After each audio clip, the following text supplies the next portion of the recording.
We are tracking them. We are killing them. No classified information. Total exoneration. Case closed. Houthis bombed into submission. As our Secretary of Defense, he should resign or be fired immediately. Boat strikes that have killed 87 people so far. The military carried out another boat strike in the Pacific just 2 days ago. That's the 22nd known attack this year. I think we're just going to kill people that are bringing drugs into our country. Okay? We're going to kill them. You know, they're going to be like dead. We stand at a hinge moment. A moment where a single narrative is being sold as strength, while the truth underneath shows chaos, fear, and lawlessness. One side claims victory, the other shows drowning men fighting for life. The contrast is not political, it is moral. America deserves clarity. Today, the gap between what is said and what is real has never been wider. Criticize President Trump. They say, or at least insinuate, that Donald Trump is nothing like Ronald Reagan. They say the current president's approach is nothing like the vision championed by Ronald Reagan at the height of the Cold War, as we grappled with the Soviets and ultimately prevailed. But those folks are wrong. They're dead wrong. Most who invoke Ronald Reagan's name today, especially self-styled Republican hawks, are not much like Ronald Reagan. The policies they've championed are nothing like his. In fact, for the better part of 30 years, they've been quite the opposite. If you look at actual policies, Donald Trump is the true and rightful heir of Ronald Reagan. It's President Trump who has inherited and restored President Reagan's powerful but focused and realistic approach to national defense. I saw 2 survivors trying to flip a boat loaded with drugs down from the United States, back over, so they could stay in the fight. There were 2 individuals clinging to flotsam. That's what there was. There wasn't weaponry of any kind. There wasn't a radio. There was no means for them to communicate other than the fact that the fire and the smoke was fairly well visible for a long distance around, but there was no radio. The first claim paints Trump as the true heir of Ronald Reagan, a leader of discipline, law, and decisive power. But the moment the next clip rolls, that image collapses instantly. Reagan built alliances and followed the law of armed conflict. He did not authorize strikes on unarmed shipwreck survivors floating helplessly in the ocean. That is not strength. That is panic disguised as power. The description of 2 survivors trying to flip a boat with no weapons, no radio, and no ability to fight shatters the myth that this was an enemy engagement. It exposes a truth far more troubling. Trump's team is selling a heroic war story while the footage shows drowning men trying to survive. This is not a battlefield. It is a humanitarian emergency misrepresented as combat. Leaders who claim greatness often hide their greatest failures behind grand language. Here, the language of Reagan-like leadership is being used as a shield against legal accountability. A strong nation does not kill those who cannot defend themselves. A lawful commander does not strike men with no engine, no weapons, and no threat to the United States. This is not peace through strength. This is confusion, secrecy, and the dangerous belief that power means never having to follow rules. Narco-terrorists are the Al-Qaeda of our hemisphere, and we are hunting them with the same sophistication and precision that we hunted Al-Qaeda. We are tracking them, we are killing them. And we will keep killing them so long as they are poisoning our people with narcotics so lethal that they're tantamount to chemical weapons. And we're not doing this on our own. Throughout our hemisphere, our allies and partners recognize that these narco-terrorists threaten them as well. So we're working together, sometimes overtly, sometimes not. And we'll keep doing so. That striking shipwreck survivors is a war crime. There's no dispute that the second strike was on shipwreck survivors. And even Senator Cotton says they were trying to flip a boat. There's no evidence they actually flipped that boat. And when you listen to Representative Jim Himes, he says they were in distress. They had no means of locomotion. They had no radio. And then articles say that they appear to have been waving, which could be interpreted as asking for help or surrendering. That's why the Department of Justice needs to open a war crimes investigation. The contrast between these 2 statements is explosive. The first message is pure force, a declaration that targets are everywhere, enemies are everywhere, and killing must continue without limit. It uses the language of terror groups to justify endless strikes, even outside active battlefields. This framing creates an emotional environment where any person near water becomes a narco-terrorist, and any debris becomes a potential threat. That is not intelligence. That is impulse. The response that follows is cold, clear, and grounded in law. Killing shipwreck survivors is a war crime, not a debate, not a gray area, not a political argument. A war crime defined by every legal standard used by the US military for decades. When a former Air Force JAG says there is zero legal debate, it means the rules are absolute. If someone is unarmed, incapacitated, and unable to resist, you cannot attack them. This destroys the moral justification behind the kill them anywhere approach. Real strength is disciplined. Real leadership distinguishes between threats and vulnerable human beings. If Trump's Pentagon cannot make that basic distinction, then this is not national defense. It is reckless force without legal or strategic purpose. And force without law is not strength. It is instability that endangers America's reputation and its own troops. With Operation Midnight Hammer, the world saw, after decades of hemming and hawing, the decisive effect of American military strength in obliterating the Iranian nuclear program. President Trump said they can't have a nuclear bomb, and he meant it. Others have said it. President Trump did it. This operation was a textbook example of the Weinberger Doctrine in action. Decisive, focused, applied in a focused, clear-eyed way that advanced our nation's interests while avoiding another. So I read the classified legal memo, and on this September 2nd strike, what I can tell you is the reporting is that the boat wasn't even headed towards the United States. It was headed towards another foreign country in South America. So there is no justification whatsoever for the United States military to prevent drugs from going from one foreign country to another foreign country in South America. So I'm not even sure the first strike itself was legal, and certainly the second strike is not legal because, again, the pro-Trump narration insists Midnight Hammer was textbook legal, moral, and Reagan-era, but morality does not depend on speeches. It depends on facts. The facts delivered by lawmakers show the opposite reality. The boat was not heading to the United States. There was no operational necessity. There was no justification for the first strike, let alone any follow-up action. And worst of all, the Pentagon story kept shifting, the clearest sign that the narrative was adjusted after the fact to defend an indefensible action.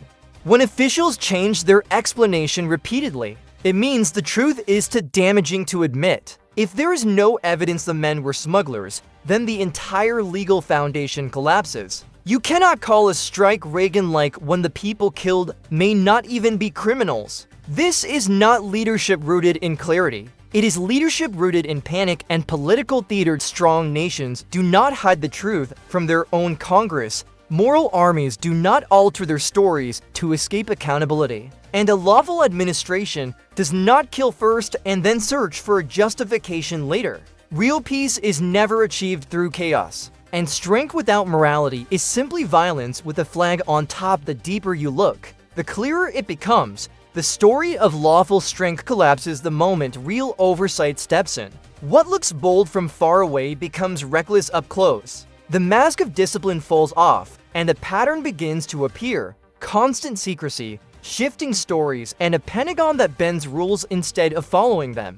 America is facing a dangerous experiment. Power without restraint. No classified information. Total exoneration. Case closed. Houthis bombed into submission. Thank you for your attention to this IG report. End quote. But here's what the report actually concluded. Quote, based on our review, we concluded that some information the secretary sent from his personal cell phone on Signal on March 15, 2025 matched the operational information U.S. CENTCOM sent and classified as secret/no foreign dissemination. End quote. And the IG report specifically debunked Hegset's claim that the Signal chat did not endanger American troops. Quote, although the secretary wrote in his July 25th statement that there were no details that would endanger our troops or the mission, if this information had fallen into the hands of U.S. adversaries, Houthi forces might have been able to counter U.S. forces or reposition personnel and assets to avoid planned U.S. strikes.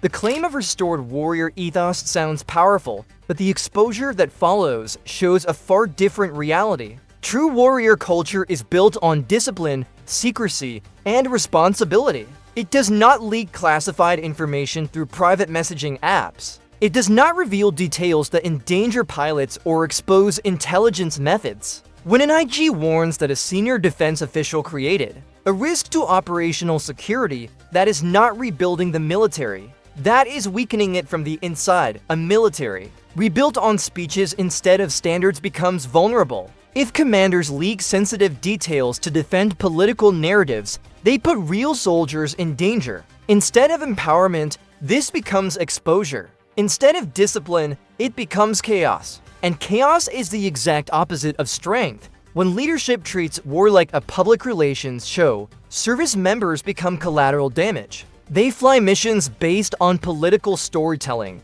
not clear legal authority. They face risks created by people sitting in air-conditioned studios, not on the battlefield. This is not restoration. It is erosion. And an eroded command structure threatens every American uniform in the sky, on the sea, and on the ground. Our country is zero. We are saving lives and communities, and we are keeping it that way. We're also proud to support our law enforcement partners as they conduct mass deportations of dangerous illegals who have no business being in our country.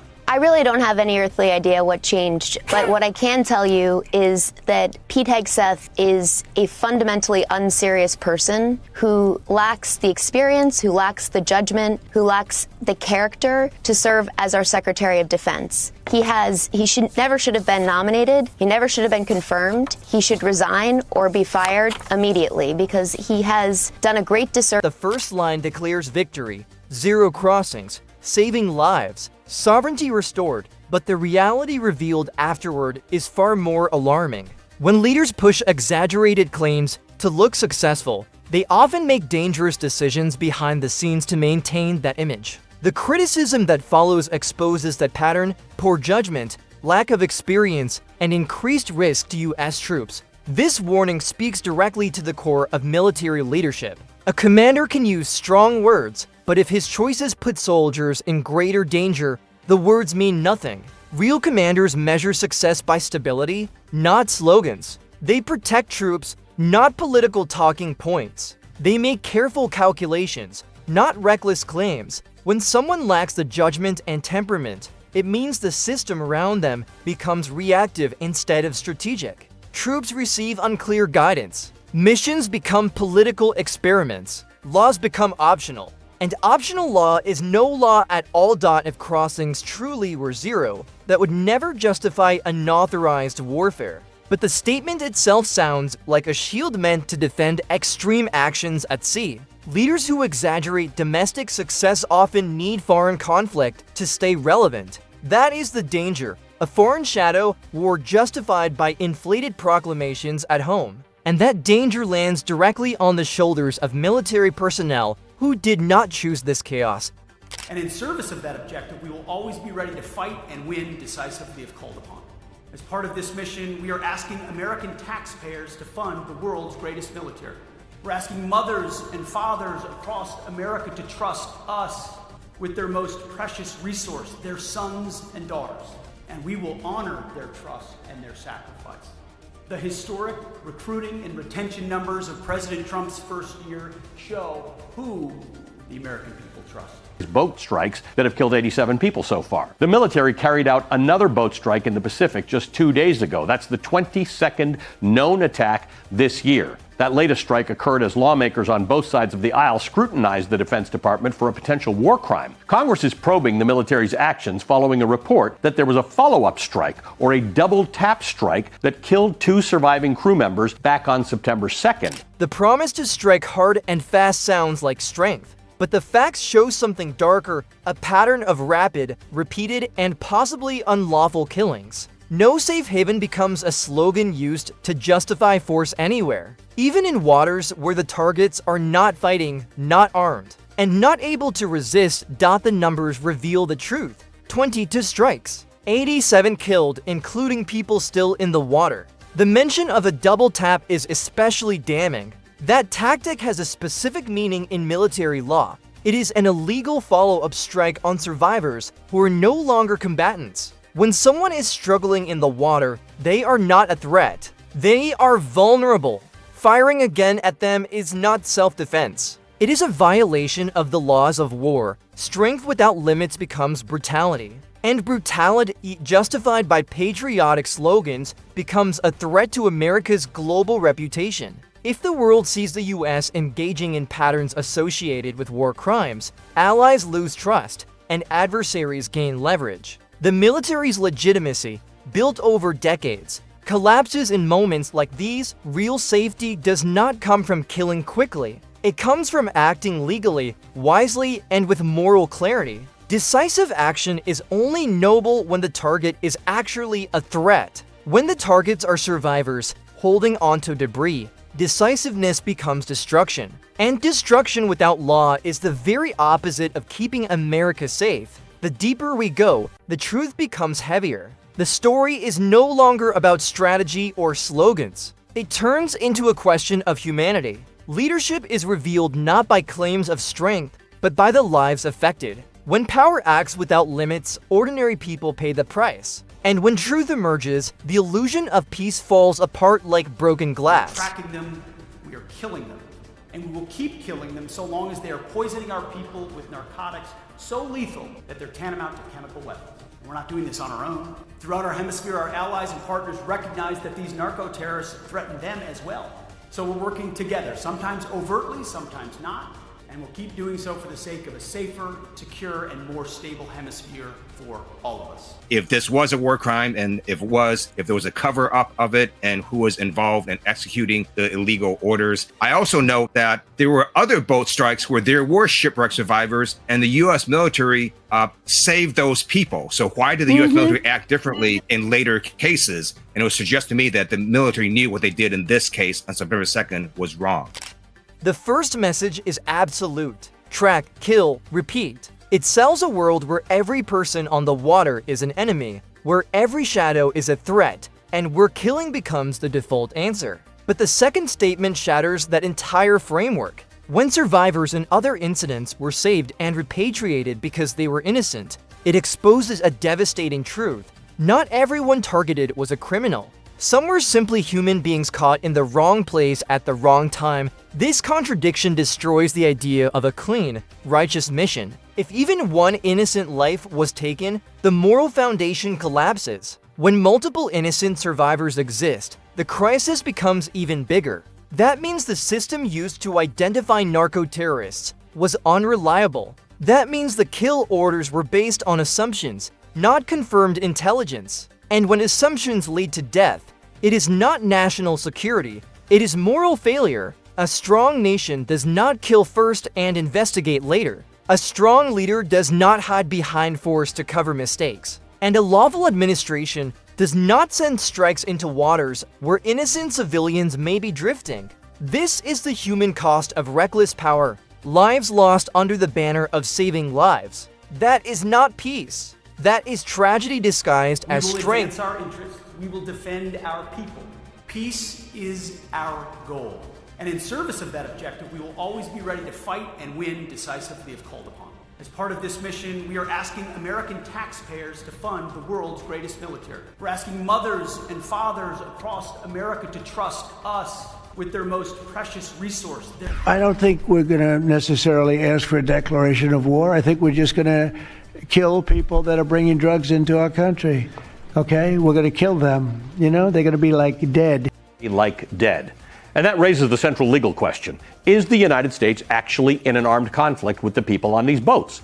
Or is our government just committing flat-out murder? This matters because two completely different legal frameworks apply depending on the answer. Many experts say the administration's claim of armed conflict is highly dubious. The promise of peace requires strength sounds noble. It speaks to protection, safety, and a future secured by firm leadership. But the truth depends on how that strength is used. When the reply states that if this is not war, it is murder, and if it is war, Trump openly said we're just going to kill people, the entire argument collapses. Peace does not come from unchecked killing. Peace does not come from ignoring legal limits. Peace does not emerge from orders that sound more like revenge than strategy. A nation cannot claim moral high ground while abandoning the laws that define civilized conflict. If the operations are not part of an authorized conflict, then civilians were killed outside any legal battlefield. If the operations are part of a conflict, then stating "we're just going to kill people" shows a deliberate disregard for the rules of war. Either path leads to the same conclusion: the legal foundation is broken. Real strength follows the law even when it is inconvenient. Real strength uses force with precision, not emotion, instead of decisive action rooted in strategy. These words reveal a mindset fueled by impulse. That mindset endangers not only civilians, but American troops who may later face international prosecution for carrying out illegal orders. Peace cannot be built on fear, confusion, and chaos. It must be built on restraint, clarity, and moral judgment, all missing here. But make no mistake, where a country cannot or will not do its part, then we at the Department of War will always be ready to take decisive action. In this hemisphere, in our hemisphere, there is no safe haven for narco-terrorists. Securing the border does not mean we're losing sight of other critical homeland defense missions. On the contrary, we're doubling down. One of the first executive orders signed by President Trump was for the creation of Golden Dome for America, a revolutionary approach to defend our nation from advanced aerial threats. And we're accelerating efforts on that right now. Anyone who searches for freedom can always find a home here. But that freedom's a precious thing, and we defend it vigorously. You cross the border illegally, we'll find you. Break our laws, we'll punish you. Harm American citizens, there will be consequences. But if you come here the right way, your American dream can be as big as these endless skies. The final contrast is the most revealing of all. The speech declares readiness, unity, and decisive action under a grand doctrine that expands U.S. force far beyond its shores. It presents an image of a nation acting boldly to stop threats before they arrive. But the final statement exposes the legal reality. Troops must not follow illegal orders, and they will be prosecuted, not the commander who issued them. This is the heart of the crisis. When leaders expand actions beyond legal limits, they push their own military into criminal danger. A Trump corollary may sound patriotic, but it has no recognized legal foundation. It is a political idea treated like a military doctrine. And when political ideas become lethal actions, the people carrying out those actions face the consequences. The warning about no quarter is devastating. A no quarter order means killing without taking prisoners, refusing surrender, or attacking those who cannot resist. Under American law, that is forbidden. Under international law, it is a war crime. If the Pentagon acted under such a mindset, then the danger extends beyond politics. It touches the core of American military honor. The men and women in uniform are being placed in impossible positions. They are told they are defending America while being given orders that could destroy their futures. Leaders who claim unity while exposing troops to prosecution are not leading. They are abandoning responsibility. Real unity does not come from force. It comes from law. Real defense does not come from reckless expansion. It comes from judgment. And real sovereignty does not come from killing survivors at sea. It comes from upholding the values that make America strong.